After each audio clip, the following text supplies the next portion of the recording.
So many times people create networking mixers to go along with their event, and it's just you walk into a table, they hand you a name tag, they say, here's your drink ticket, and that's it.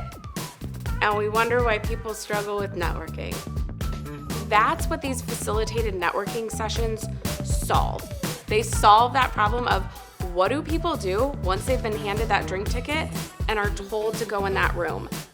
Through this session, Small Talk to Big Opportunities, we literally create opportunities for each other in the room, because that's what networking really is. Meet some people that you haven't talked to yet. Networking is just building authentic relationships to create opportunities for all of us. And I'm telling you, the value add for your attendees is through the roof, because what do people come to events for?